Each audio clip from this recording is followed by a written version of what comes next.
हो मोहब्बत बेचाता अब बाजार में, केहू पिए ना जहरिया केकरो प्यार में।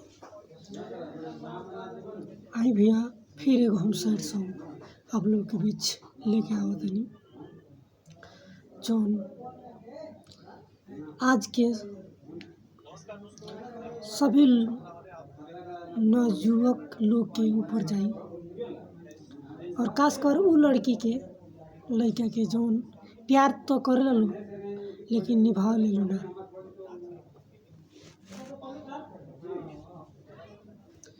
तन्हाई क्या होती है किसी लाश से पूछो, तन्हाई क्या होती है किसी लाश से पूछो, जब अपने छोड़ जाते हैं तन्हाई में तो दर्द क्या होती है उस रात से पूछो।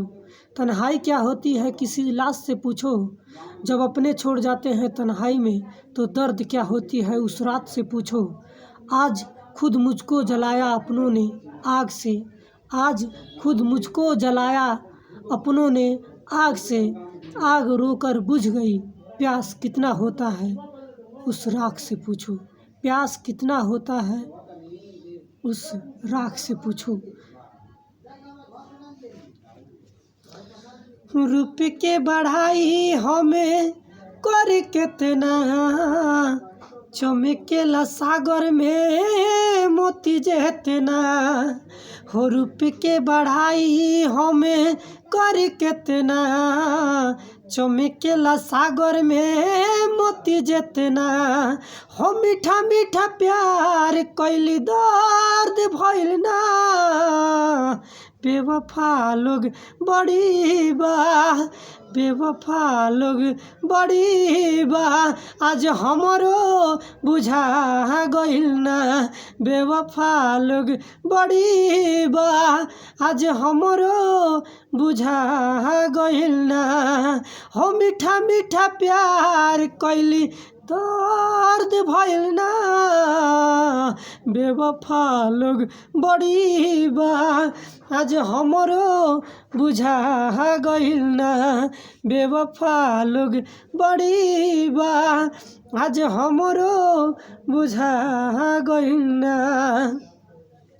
ना जाने किस्मत कैसन लिखल विधाता, ना जाने किस्मत कैसन विधि ना हो रचले है। टूट गइल दिल हमर कैसे बिसरले, हो ना जाने किस्मत कैसन विधि ना हो रचले है। टूट गइल दिल हमार कैसे बिसरले। हो हमर जिंदगी आज हार भइल ना, हो हमर जिंदगी आज हार भइल ना। बेवफा लोग बड़ी बा, आज हमरो बुझा गइल ना।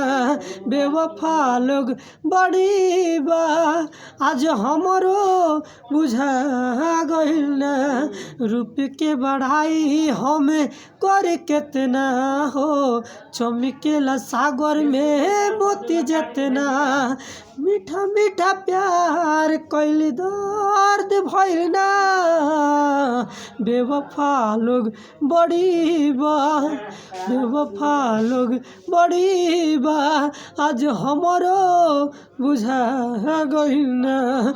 बेवफा लोग बड़ी बा, आज हमरो बुझा गइल ना।